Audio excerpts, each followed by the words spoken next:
This is John Nugent. I'm Ron Peters. And I'm Sam Long. Welcome to the After Class Podcast. Because the best conversations happen after class. Thanks for joining us on another episode of the After Class Podcast. We're glad to have you along.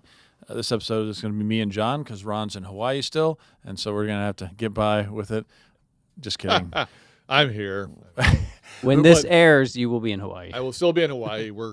It airs on a Monday, so we're coming back on Tuesday the 25th. So, yeah, we'll be preparing to come back to the mainland. Meanwhile, Sam and I are still suffering in this snow blizzard. Well, we're recording this back to back, and so we're looking out the window, seeing more snow falling, but it's not begun accumulating yet. It was light flurries during the last episode recording, and now it's, I don't know, medium? Yeah. Medium flurries? Or It's a snow globe effect. Not enough to make it hard to drive or anything like that, but we expect Well, that to. I disagree. no accumulation yet. Not for us, for other people. Oh, for some people, right. Yeah. Yes, I agree. It looks like the grass does when cotton kind of sticks to it. Oh, okay, like there's a little bit of white kind of in the mix, but no accumulation yet. So, give another hour and we'll be able to watch that come down. And we've canceled school today. Well, like the end of today. Yeah. Which is kind of heard of in our school. We don't But cancel classes. because the snow's coming right now and there's a night class or two, it's just like we're going to not put anyone in possible danger. we've so. canceled all evening classes, of which there are one. Yes. that one Which there class is one. Yeah. Yeah. Well, it's a Wednesday afternoon. There's not a whole lot going on around. And it's just nutrition. I mean, Hey. we said that for Greg. Yeah. We know he's listening. Right. Now that RFK is in charge, it'll be more important. Oh, man. The next year this is taught, who knows what the laws will be. That's right. Oh, Maybe man, the that's a good nutrition point. curriculum will change completely. Yeah. More bacon. Got to eat more bacon. Did Greg's- you hear? Oh, sorry. Go ahead. You can make fun of Greg first. I was just going to say, Greg Stauffer, who's an avid listener, and he's been on podcasts at least once. Yeah. Has he been on there more than once? He wants to be on again. We've denied that. Okay, yeah, fair enough. His daughter is teaching our nutrition class, and so she's the one who gets to stay home tonight, which she was already planning on doing on account of the weather.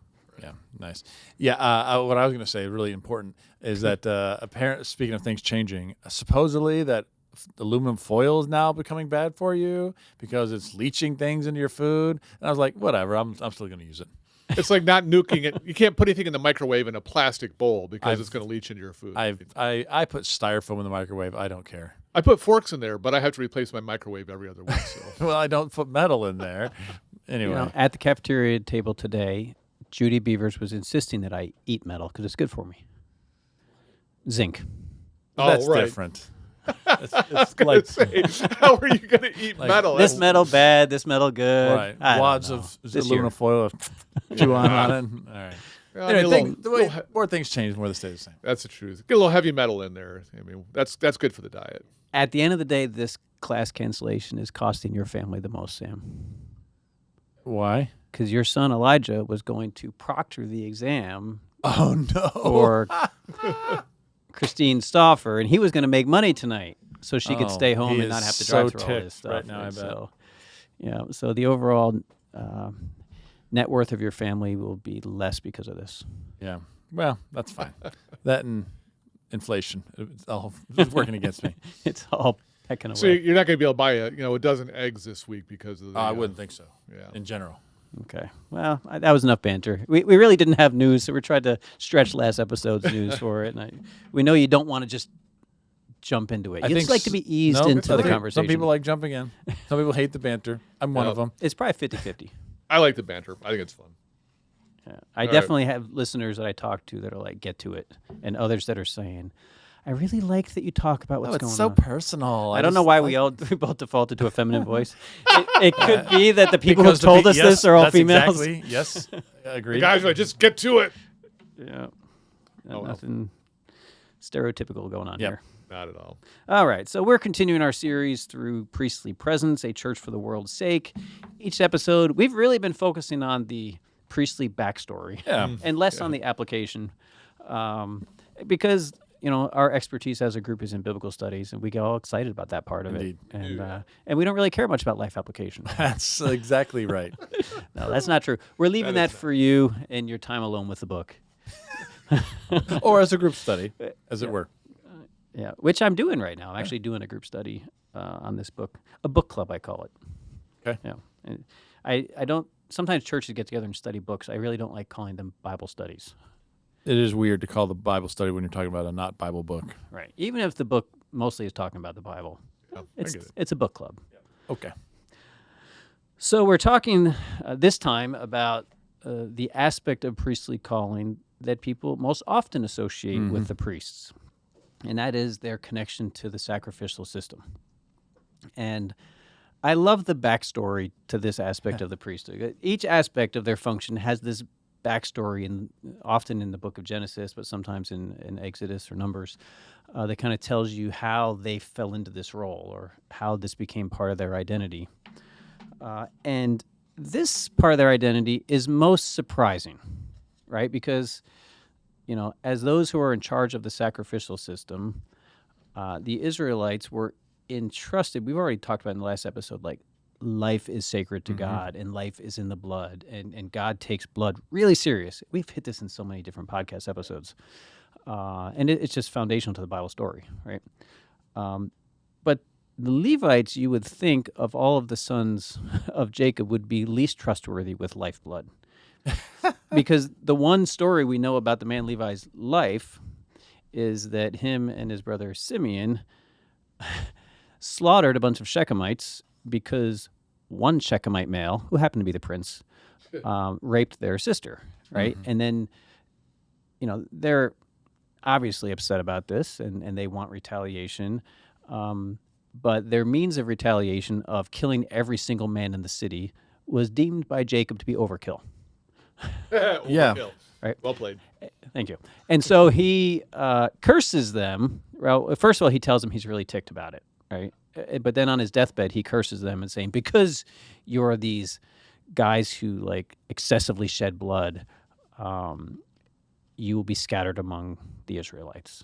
And, we know that took the form of the Israelites being literally scattered throughout the tribes, not having a territory. The Levites. The Levites, sorry. Not having a Levitical territory, but they became aliens and exiles scattered among the tribes as a part of their priestly function. Yeah. What we didn't talk about is how they went from being cursed because of their excessive bloodshed to being blessed with the task of safeguarding blood on God's behalf, which was their function as priest in being entrusted with the sacrificial system. So today we're going to talk about first what happened in their life that turned the tables, that their cursing would become a blessing. From zeros to heroes. Nice. I know. Yeah, well played. So Sam. Oh. We always kick it to you with an Old Testament thing. You got to tell us the Old Testament story. Okay. So if you turn to Exodus 32, Moses has been up on the mountain. God's been talking to him. It's been a while. So people get a little restless.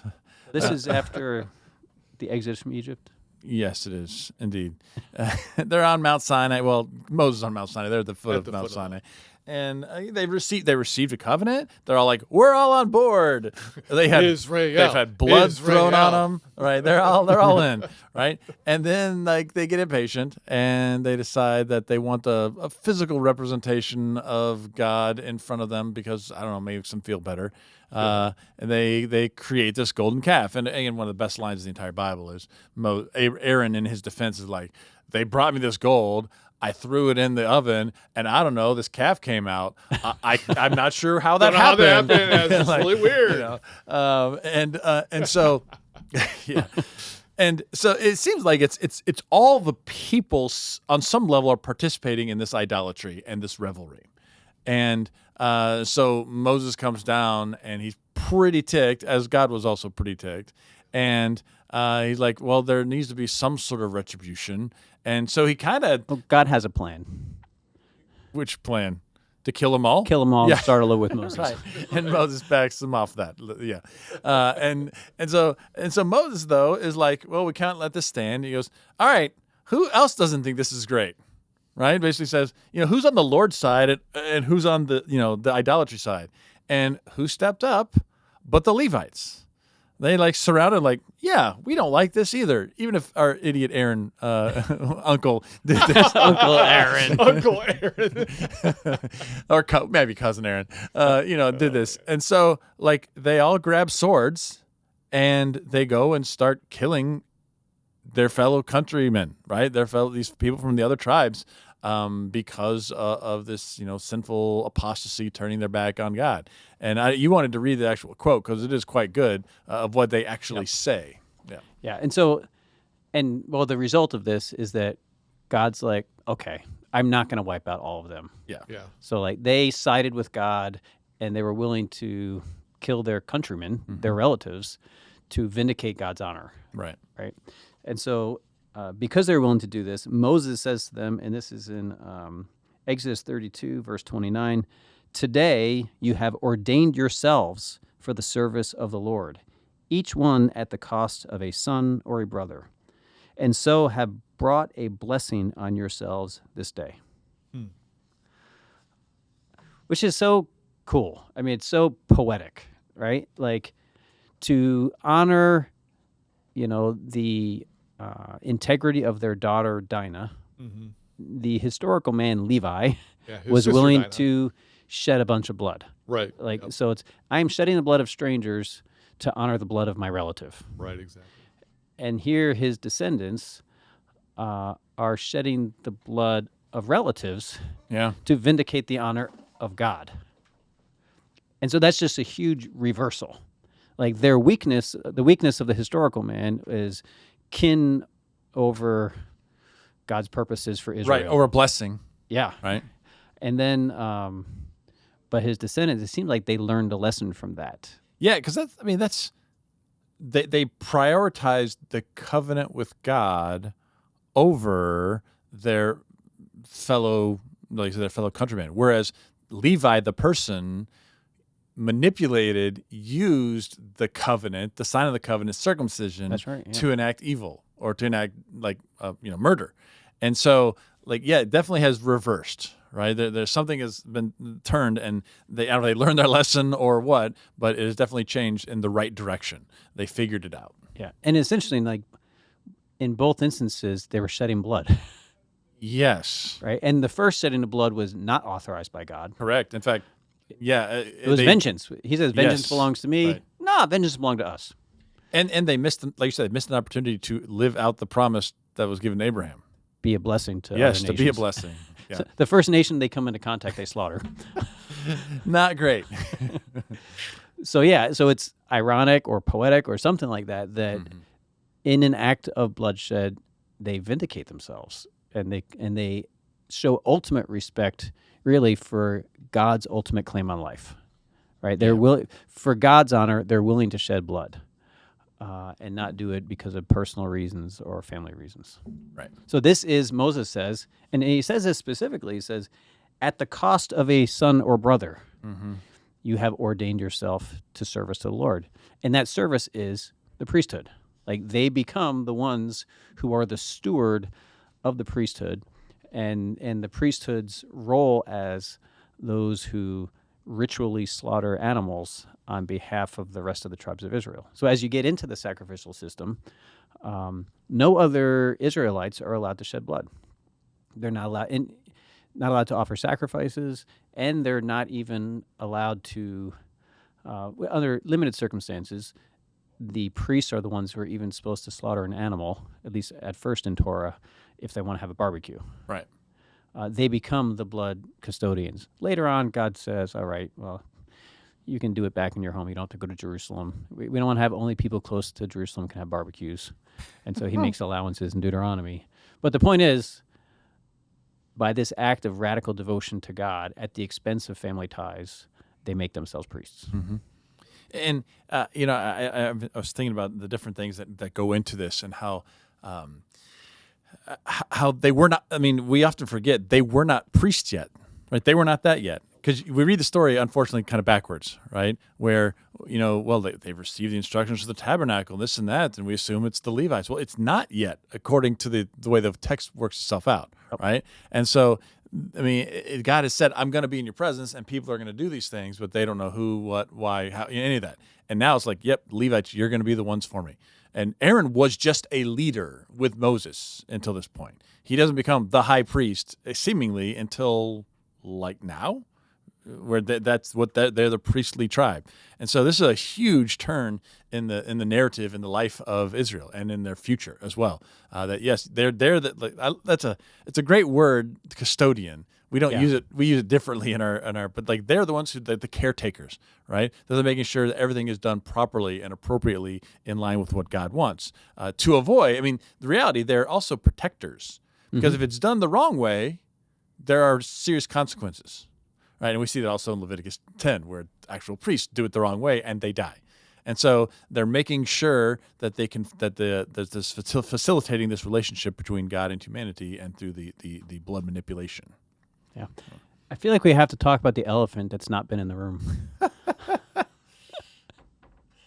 You may have wondered why Ron hasn't said anything in about 10 minutes. He stepped out to take a call, but he's back and badder than ever. I am back. Yeah, I got a call that I absolutely had to take from the one person who was allowed to interrupt me when we were in here. Fair enough. Yeah. We allow for those sorts of things. It's all good? It's all good, yeah. Okay. Whenever I see this name show up on my phone, I'm like, I got to find out what's going on, because I never know if it's going to be a bad situation. But nope, thankfully it's a good situation. So all is good. It for your car warranty? I always pick those up. Well, they keep wanting to extend it. I'm like, well, you got to give me the right deal. Idea, right? I mean, it's got to be priced right here. So for Ron's sake, we just kind of recapped the how the Levites became priests, and that it wasn't always that way. Yeah, like we didn't know, and and really up to this point, God says, "I will demand your firstborn," because of we have the Exodus from Egypt, where he kind of spares the firstborn of Israel, and the Israelites' firstborn belonged to him. And because of this incident with the golden calf, he then is going to accept the Levites to be the firstborn in place of the firstborn of Israel. And that firstborn status is going to look like, I entrust you with the priestly service. So, the sacrificial system is just like one part of their custodianhood of blood. Some other parts of this kind of blood custodianship is these cities of refuge. Like the slayers can run to them, and they safeguard the life of the slayer. They are the life protectors, right? In that case, you're smiling, Sam. I'm sorry. Every time you say slayers, I think of the band Slayer. I'm sorry. I just can't help it. I see the I can see the text, that font. I'm sorry. I apologize for distracting. Going back in time on that, though, Slayer, they've been around for a while. But another, area in which they safeguard blood has to do with warfare. Oh, right. Like, it's interesting. To be a priest means you're not eligible to fight battles on behalf of the Israelites. So they're like the one people who's not allowed to kill people in war. Right. And that's partly connected with they don't have tribal territory and stuff like this, and they're responsible for cities of refuge. They're responsible for the sacrificial system. Like, some people have to stay put. Yeah. And some things, the ones who go to war are protecting what is most sacred, right? And the Levites are the ones who have their hands on what is most sacred. And so they can't go out and get wiped out in battle, and there's no one to care for the tabernacle. No Levites left. Right? What are we going to do now? But still, God, even when it comes to warfare, the Israelites are not told they can have an army like the nations. They're told you can't go to Egypt for horses and chariots. Yeah. You cannot have, if you have a king, he's going to want to conscript sons and go to war. But God says, no, when it comes to my people Israel, I don't want you getting big and counting your men and forming armies and fighting battles whenever you want. Like, if they're to fight a battle, it's because the Lord calls them to. And God does that calling through the Levites. So in other words, like, the Zebulunite elders don't get to decide, the Moabites are kind of creeping up on our territory. I think we have to go fight them back. Like, they can't declare war. And even if someone is going after them to attack them, they can't just declare war as tribes. Only God can declare war. Like, they win a battle because the battle belongs to the Lord, and he does the fighting. They don't need a standing army and chariots and horses, which are kind of the equivalent of tanks back in the day. Right, yeah. Because the Lord is who wins the battle. And so if the Lord is going to be the one to declare war, he's going to have to declare it through someone who is neutral. Right. And who can kind of represent God's view on whether they should go to battle. And for that role, he appoints the priests. Yeah. It's kind of, 2 points to make. The first is it's not dissimilar from kind of the way our American democracy is set up, where the president actually can't declare war. Right? There's an act of Congress. And so it keeps him from saying, we're going to war to these people because in a selfish way. Yeah, right? So there's that checks and balances in place in the same way that, like, oh, man, our neighbors, I can't stand them. We're going to war. They're like, oh, time out. Did God say it's okay? Well, no. Then you don't have that that freedom. And then also think of the first and last times the Levites take up arms is 32, right? They take up swords, slaughter their kinspeople, and then they never touch them again, seemingly. From then on, their horns and the ark, and that's what their tools of quote warfare are. They're leading armies, but they're not fighting, right? And so it's just kind of interesting that's the one time. I'm sure there are other times where they fought, the Levites as a people, but that's listed that this is where they're actually were fighting. Yeah, and their role is so important. They're the ones who remind Israel that the battle belongs to the Lord. Yeah. So they blow the horn to summon people to war, and they are the ones who march out with the ark, right? Because the ark's presence in the battle or near the battle represents God is the one going before us, and they safeguard the ark, and they remind people this isn't your battle, it's God's battle. And I just love the fact that God does not, in every other nation around, it's the king who declares war, and his military commander. Like it's the king in conversation with his military commander, and something like that is going on with David, right? Yeah. And but in Torah, it's like, nope, I don't trust a king. I certainly don't entrust the people who are the head of the army, because like, if you're a military commander, you have to justify all the expenses. Yeah. Like, you're feeding all these people, you're training all these people, and all that's coming. Manna is not dropping from the sky to feed the army. Like, this is tax dollars at work. Yeah, the Israelites are going to be financing David's army. And the last thing you want is someone who has to justify his job making the decision whether we should go to war or not. Right. Like, you want someone who's truly impartial. And once again, the exilic status of the Levites makes them the perfect candidate. They don't fight the battles. They don't own the land. They just represent God's interests and God's claim on the sacredness of life. So another example of which they kind of are the guardians of blood has to do with, if there's a dead body found in a field, and we don't know, it could be, Ephraim's territory, it could be Manasseh's territory. They've got to atone for it. They don't have any witnesses. They don't know who did it, but the land needs to be atoned for. And it is the priests who are summoned to render a verdict, to consult the Lord on who's going to take responsibility and how is this going to be atoned for. Again, blood has been shed. It needs to be dealt with. The priests take the lead.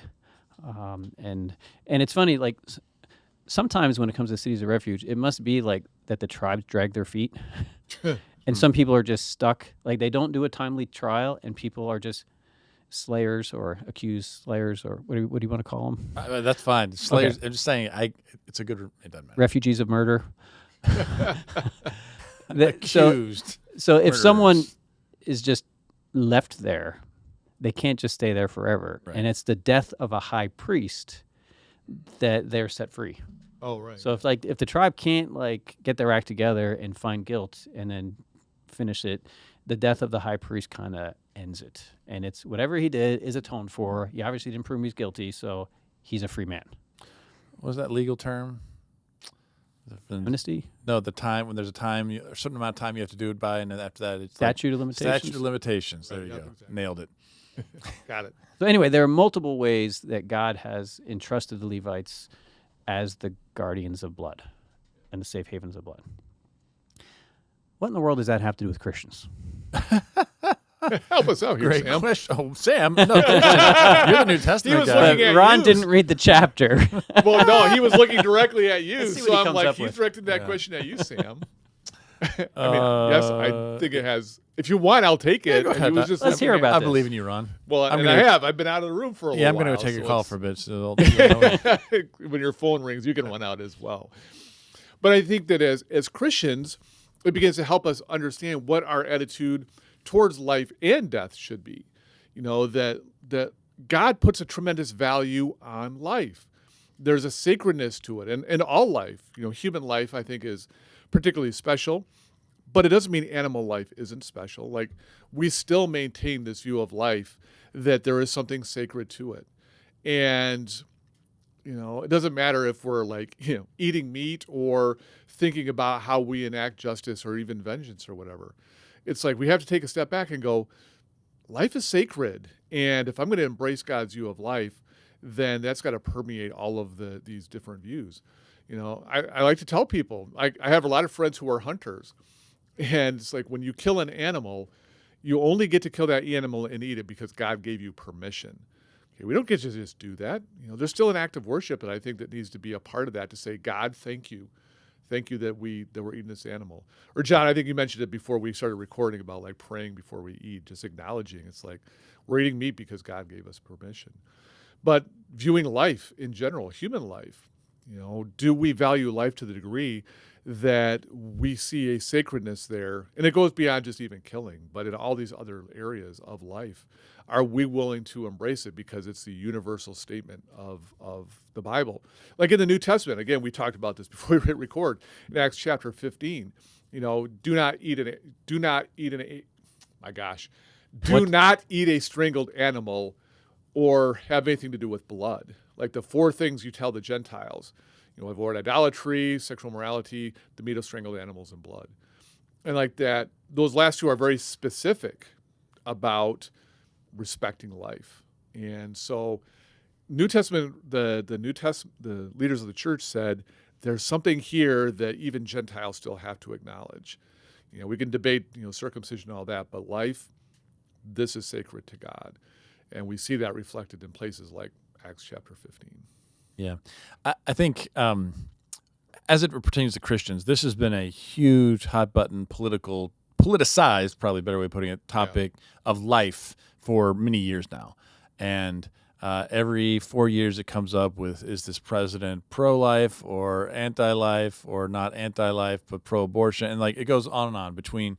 There are lots of things bound up in it, like the life of a baby, the life of a person on death row, the life of a person who is old and infirmed, right? And so there are all these different sorts of things that take place. And unfortunately, Christians are taking sides down political lines instead of what it looks like to be, I would suggest, more holistically pro-life.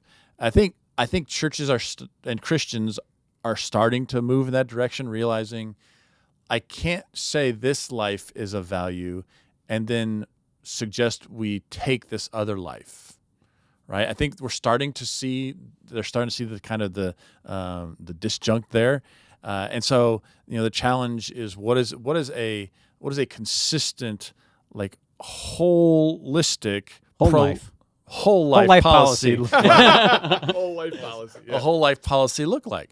And there are lots of implications to that. Yeah. And so if I would suggest that if you want to advocate for the life of an unborn baby, you should advocate as much for the life of a person who's on death row.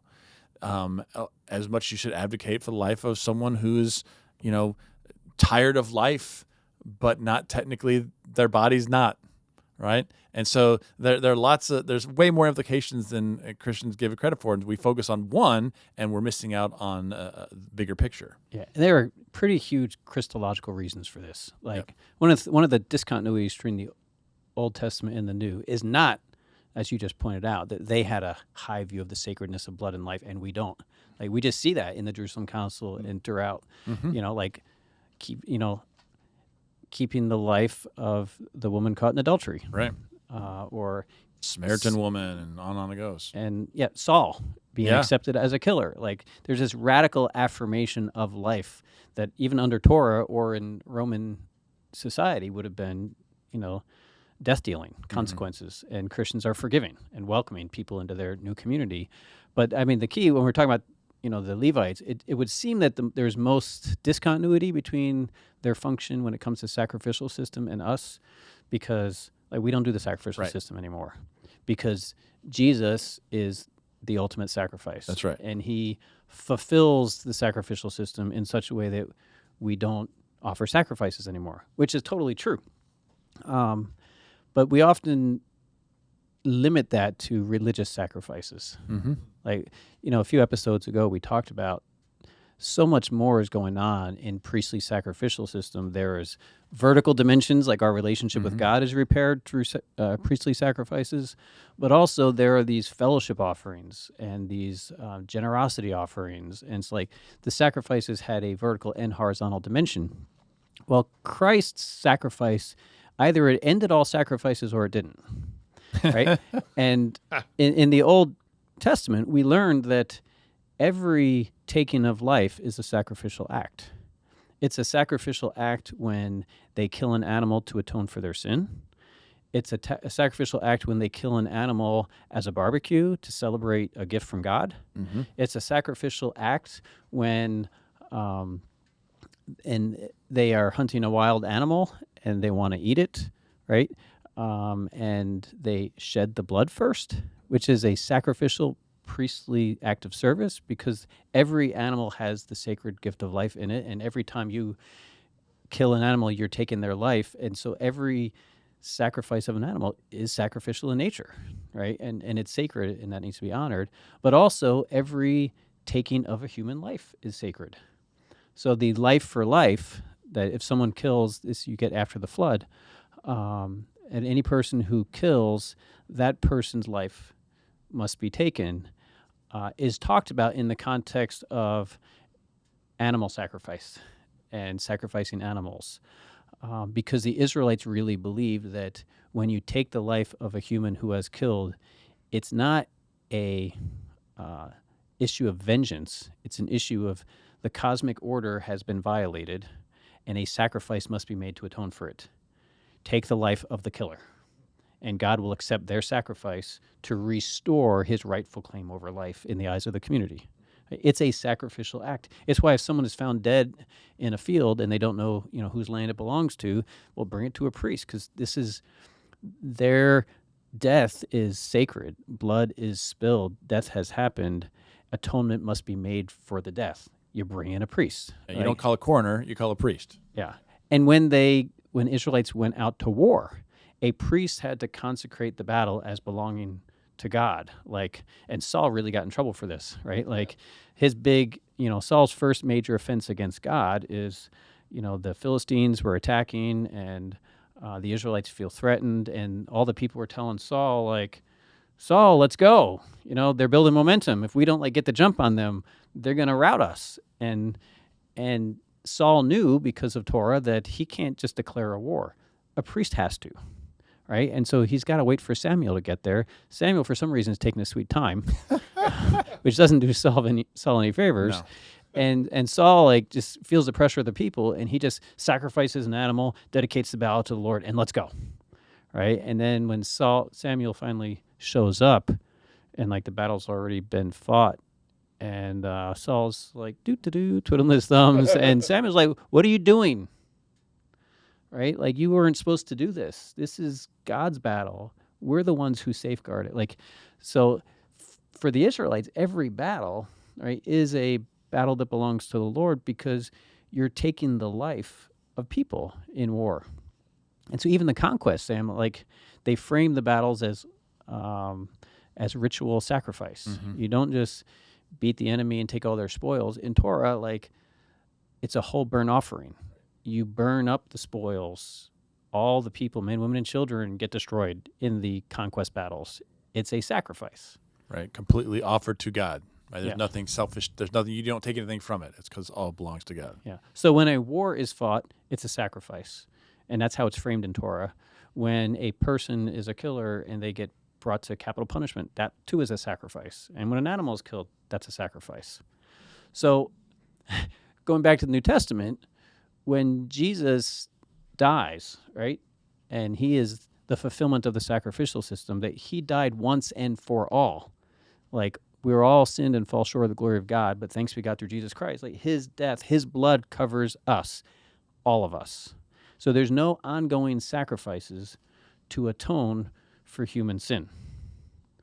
If that is true, then capital punishment is because it's taken a life, it's a sacrifice. It's a sacrifice for human sin.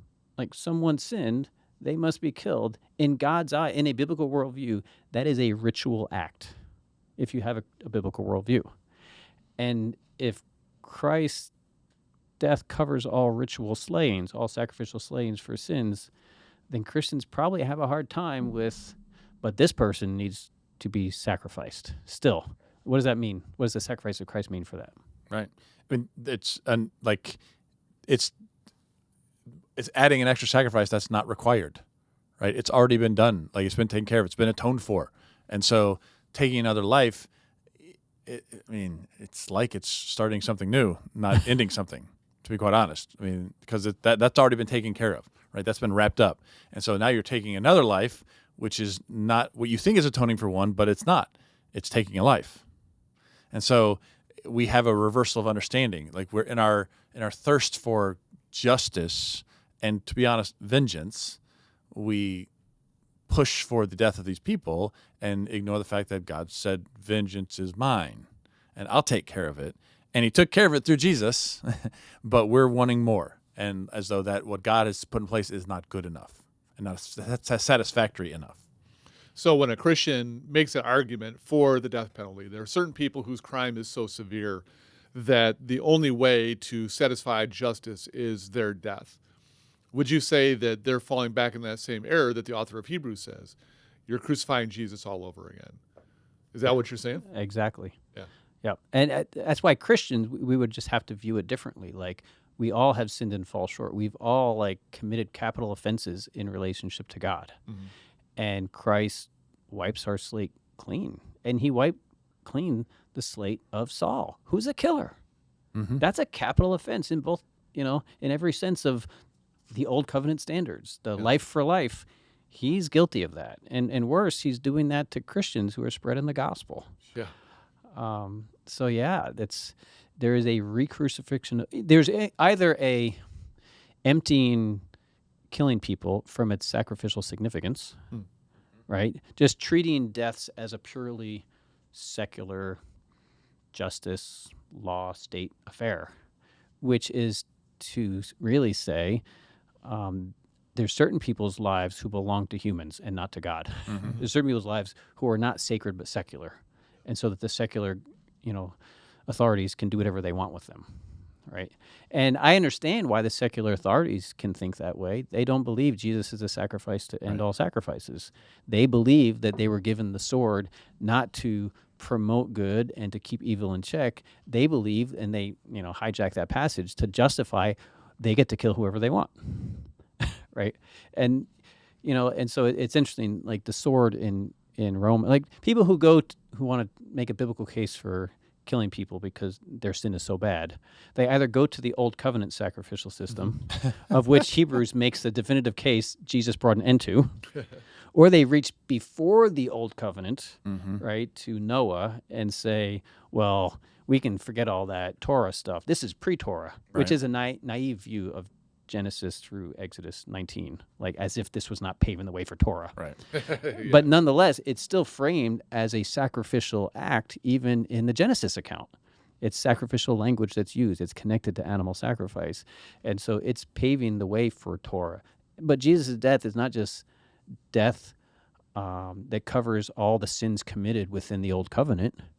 It's the sin, not just the sins of the Jews, it's the sins of all people. Right, have been atoned. So that covers the Noah sins too, the Noahide covenant sins, right? I don't even think that belongs to Noahide covenant, but that's a different matter. Getting into theological weeds. But yeah, at least Christians have to wrestle with this. Yep. Right. Yeah, it's just right. It's not so simple as they deserved it, and the Bible says life for life. Well, they took a life. It's like, well, you don't quote the Old Testament laws for anything else. It's convenient. Only when it's convenient for you. Exactly right.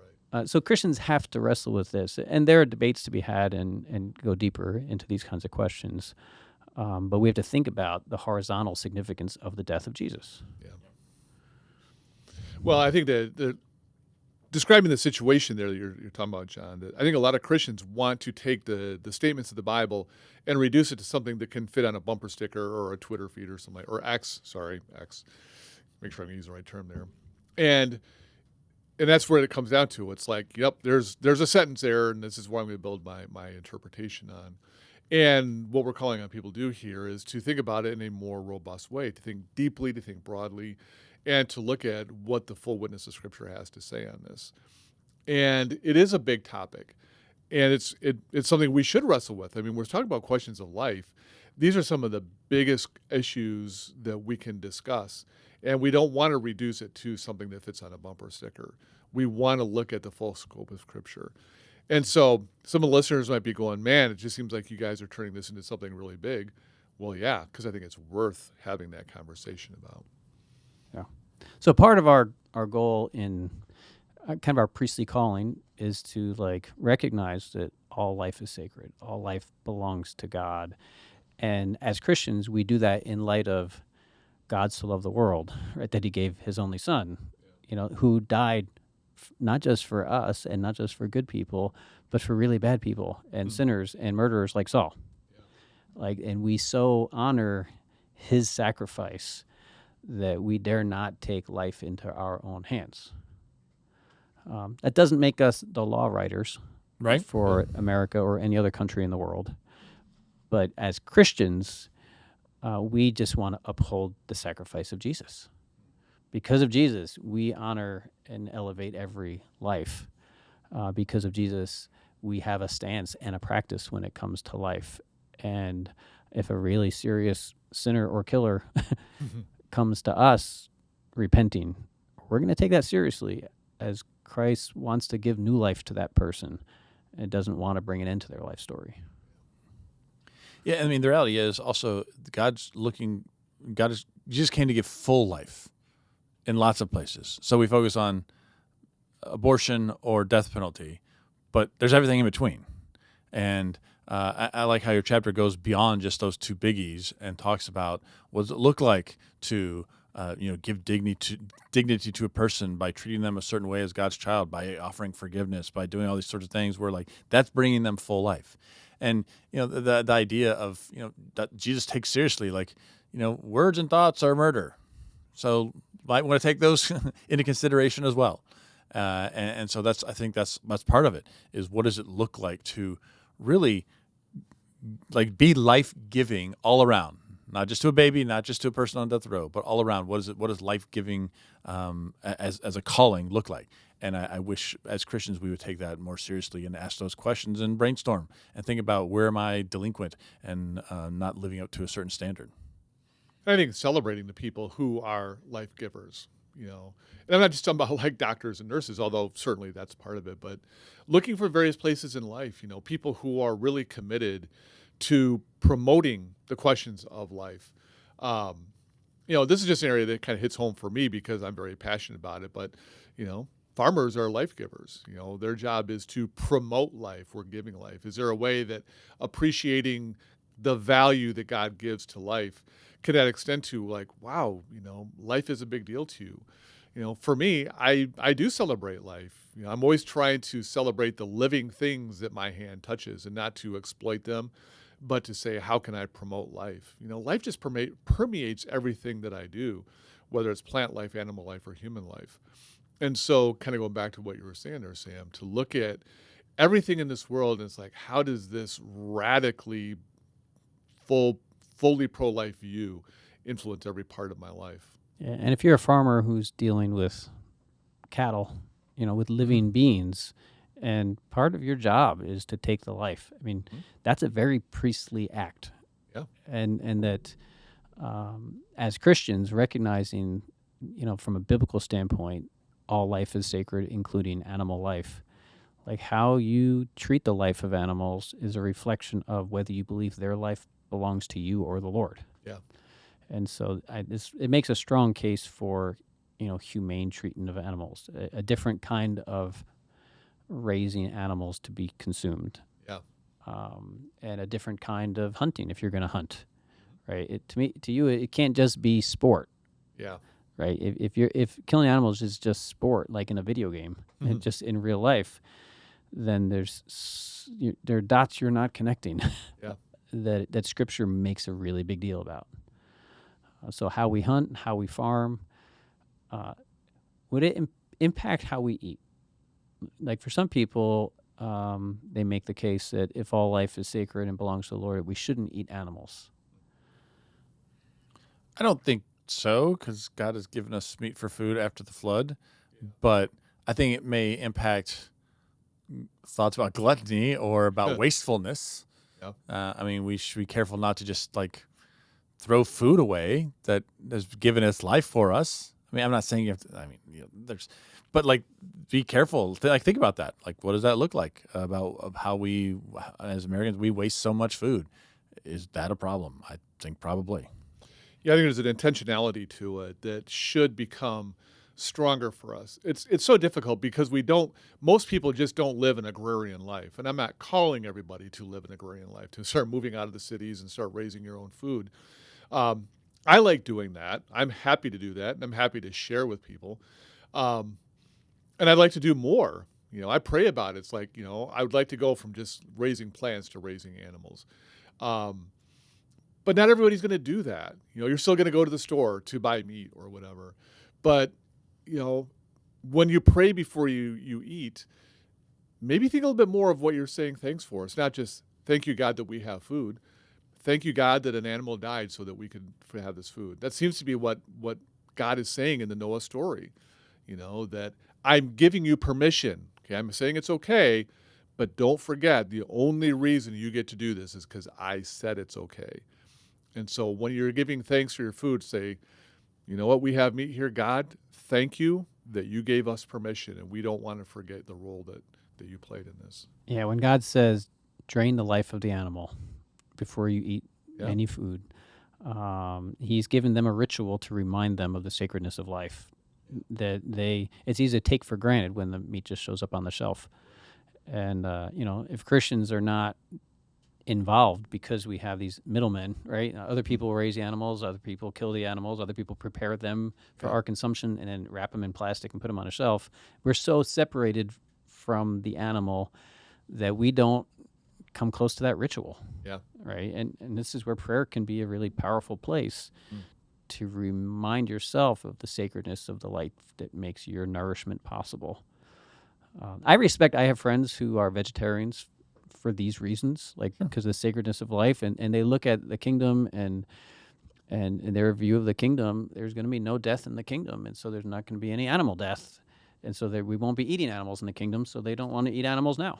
And I respect that, but I think of it kind of like celibacy. There's not going to be marriage in the kingdom either, right? But it's not wrong to get married. Exactly. And so, with celibacy, there are really two choices. Either you're going to be celibate and devote yourself to the Lord, or you're going to be married differently. Like, you're going to have marriages that glorify God, and that you're going to raise families in ways that glorify God. I think with respecting animals, there are two ways to do this. One is to refrain from consuming animals to uphold their sacredness of their life. Or if you're going to eat animals, you don't do it like everyone else. Yeah. You do it with a thoughtfulness, with prayerfulness, with respect for the life, right? And that's how you kind of anticipate the kingdom and recognize God's original purposes. I really like what Sam brought up before in terms of one of the biggest ways we can uphold the sanctity of life is by forgiving people.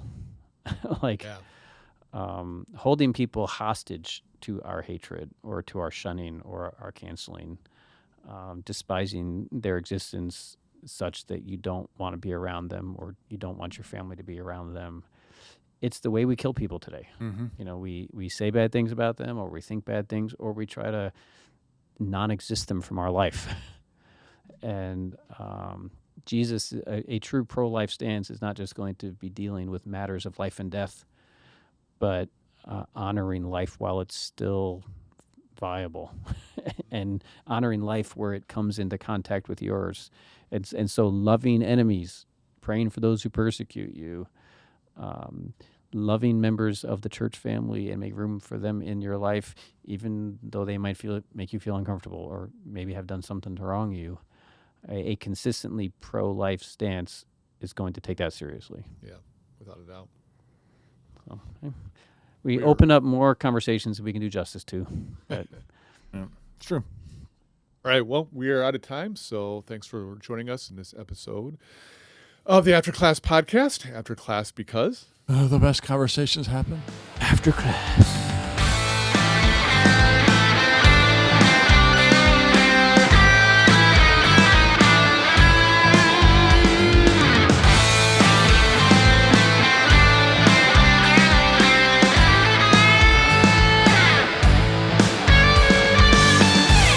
Thank you again for listening to this episode of the Afterclass Podcast.